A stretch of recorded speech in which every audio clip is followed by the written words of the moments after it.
বন্ধুরা, আমি মুজাবি। আমি আপনাদেরকে নিয়ে যাব আজকে দক্ষিণ বাংলার একটি বড় স্থল বন্দরে, বেনাপোল বন্দর। ট্রেনে রওনা।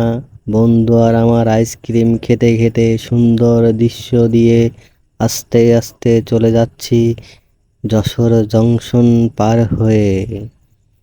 এরপরে আমরা বেনাপোলের উদ্দেশ্যে রওনা দিলাম এবং বেনাপোলে চলে আসলাম। এই দেখেন ইমিগ্রেশন অফিস, এর ভিতরেই। যাওয়ার পরে আপনার সব কাগজপাতি দেখানোর পরে আপনি ইন্ডিয়ায় যেতে পারবেন। কি সুন্দর দৃশ্য! জীবনের প্রথম আজ চলে আসলাম এই দক্ষিণ বাংলার স্থলবন্দর বেনাপোলে। যশোরের একটি ঐতিহ্যবাহী অঞ্চল এটি। এখানে বিকালে অনেক দর্শনার্থীরা ঘুরতে আসে। বাণিজ্যিক ক্ষেত্রে এটি খুবই গুরুত্বপূর্ণ ভূমিকা পালন করে। এই যে আমাদের বেনাপোল স্থলবন্দর, কি সুন্দর দৃশ্য! আমাদের মতো অনেকেই এসেছে, তারা দেখছে ঘুরে ঘুরে আমাদের ন্যায়। আমরাও ঘুরে ঘুরে দেখছি।